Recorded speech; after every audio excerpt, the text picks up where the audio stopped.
Lakshmi TDP తరపు నుంచి పోటీ చేస్తున్నారు. అలాగే ధర్మాన ప్రసాదరావు వైఎస్ఆర్సీపీ తరపు నుంచి ఇక్కడ పోటీ చేస్తున్న విషయాలు తెలుస్తున్నాయి. సో అక్కడ శ్రీకాకుళం వెళ్దాం. శ్రీకాకుళంలో పోలింగ్ ప్రక్రియ ఏ విధంగా కొనసాగుతుందో వివరించేందుకు మా కరెస్పాండెంట్ రమేష్ లైవ్ లో సిద్ధంగా ఉన్నారు. రమేష్, అక్కడ పోలింగ్ ప్రక్రియ ఏ విధంగా కొనసాగుతోంది?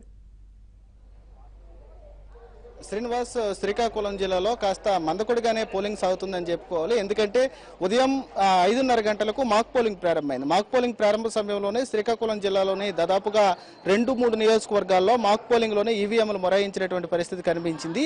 ఆ ఇబ్బందికరమైనటువంటి పరిస్థితి ఇంకా కొనసాగుతుంది. ఇప్పుడు కూడా రాజాం నియోజకవర్గంలో 1-2 పోలింగ్ స్టేషన్లో ఇంకా పోలింగ్ ప్రారంభం కాలేదు. దీనికి కారణం అక్కడ మాక్ పోలింగ్ ఇంకా పూర్తి స్థాయిలో జరగలేదు కాబట్టి పోలింగ్ ఇంకా ప్రారంభించలేదని చెప్పి అధికారులు చెప్తున్నారు. అయితే ఇప్పుడిప్పుడే పోలింగ్ కొంత అందుకుంటుందని చెప్పాలి. ఎందుకంటే ఊపందుకుంటున్నట్లే చెప్పొచ్చు. ఎక్కువగా కొత్తగా ఓటర్లుగా నమోదైనటువంటి వారు తెల్లవారుజామునే ఓటు హక్కు వినియోగించుకోవడానికి ఆసక్తి చూపుతున్నటువంటి పరిస్థితి కనబడుతోంది. అయితే కొన్ని ఈవీఎంలు అదేవిధంగా వీవీప్యాట్ల వినియోగం మొదటిసారి అందుబాటులోకి వచ్చినటువంటి నేపథ్యంలో కొంత ఇబ్బందికరమైనటువంటి పరిస్థితి ఉంది. శ్రీకాకుళంలో ఓటర్లు అయితే పెద్ద ఎత్తున ఓటు హక్కు వినియోగించుకోవడానికి ఆసక్తి చూపుతున్నారు. కొంతమంది ఓటర్లు ఉన్నారు. కొన్ని సాంకేతిక పరమైనటువంటి ఇబ్బందుల కారణంగా ఓటు హక్కును వినియోగించుకోలేనటువంటి పరిస్థితి కూడా అక్కడక్కడ కనిపిస్తుంది.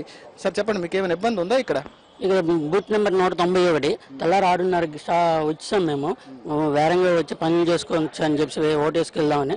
ఈరోజు 7:30 అయిపోతుంది కానీ ఇంతవరకు బూత్ ఓపెన్ చేయలేదు. మిషన్ కన్ఫ్యూజ్గా ఉన్నదన్న. ఏడు జరుగుతుందో తెలియదు. కంటిన్యూ ఆ మిషన్ ప్రాబ్లం అని ఈ మిషన్ ప్రాబ్లం అని చెప్తూనే ఉన్నారు కంటిన్యూగా. ఏడని తెలియదు. లైన్ పెరిగిపోతుంది అలా కంటిన్యూగా. ఎవరు పట్టించుకోవట్లేదు కనీసం. మీరు అడిగారా అక్కడ పోలింగ్ స్టేషన్? అడుగుతుంటే అది ఇది అని అడుగుతున్నారు. చెప్పటి వరకు మీరు ఓటు వినియోగించలేదు. లేదు.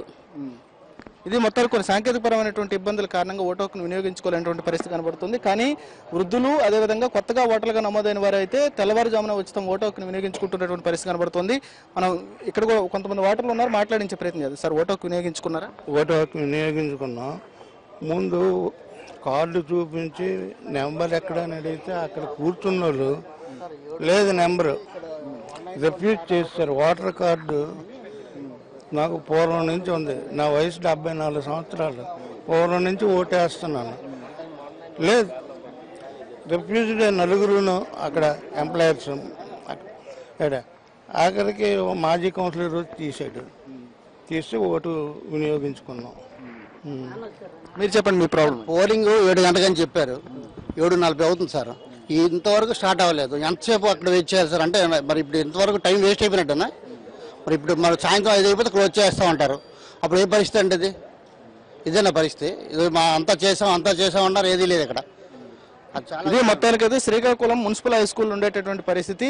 ఇప్పటివరకు కూడా ఇక్కడ కొన్ని ఏదైతే సెంటర్స్ ఉన్నాయో అక్కడ ఇంకా పోలింగ్ స్టార్ట్ కాలేదు. దీనికి కారణం ఈ వీవీప్యాట్లో కొంత ఇబ్బందికరమైనటువంటి పరిస్థితి కనిపిస్తుంది అని చెప్పి పోలింగ్ సిబ్బంది చెప్తున్నారు. ఓటర్లు మాత్రం తీవ్రమైనటువంటి అసహనం వ్యక్తం చేస్తున్నారు. ఎందుకంటే ఉదయం 6:30 నుంచి ఇక్కడ వెయిట్ చేస్తున్నటువంటి పరిస్థితి కనబడుతుంది. ఈ 6:30 నుంచి వెయిట్ చేసినప్పుడు కూడా ఇప్పుడు కూడా మా ఓటు హక్కును వినియోగించలేకపోతున్నాం అనేటటువంటి ఆవేదన వ్యక్తం అవుతోంది.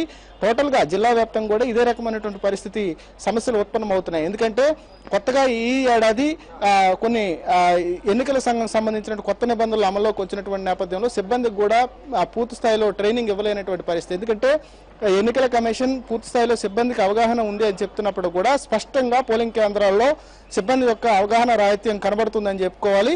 ఎందుకంటే శ్రీకాకుళంలో మొత్తం 2 అసెంబ్లీ కాన్స్టిట్యున్సీల్లో ఇప్పటివరకు పెద్ద ఎత్తున ఇబ్బందికరమైనటువంటి పరిస్థితులు కనిపించాయి. మనం చూడొచ్చు, శ్రీకాకుళంలో పోలింగ్ స్టేషన్లకు వస్తున్నటువంటి పబ్లిక్ని చూస్తే ఉదయం 6 గంటల నుంచి ఇక్కడ కొత్త ఓటర్లు మాత్రమే కనిపిస్తున్నారు.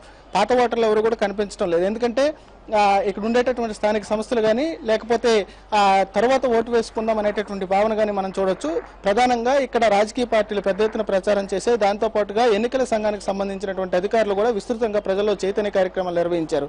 ఓటు హక్కును వినియోగించుకోవాలి, ఓటు హక్కు యొక్క ప్రాధాన్యతను కూడా వివరిస్తూ పెద్ద ఎత్తున ఇక్కడ చైతన్య కార్యక్రమాలు నిర్వహించినప్పుడు కూడా ఓటింగ్ శాతం కొంత తక్కువగానే ఉందని చెప్పాలి. దాదాపుగా పోలింగ్ స్టార్ట్ అయ్యి కూడా అరగంట అవుతున్నప్పుడు కూడా ఇప్పటి వరకు ఓటర్లు అయితే పెద్దగా పోలింగ్ స్టేషన్ దగ్గర కనబడటం లేదు. ఒకవైపు ఎండ తీవ్రత ఎక్కువగా ఉంది కాబట్టి జిల్లాలో ఉదయాన్నే పెద్ద ఎత్తున ఓటర్లు పోలింగ్ స్టేషన్కి వస్తారని భావించి ఏర్పాట్లు చేసినప్పుడు కూడా కొంత మందకుడిగానే సాగుతుందని చెప్పుకోవాలి.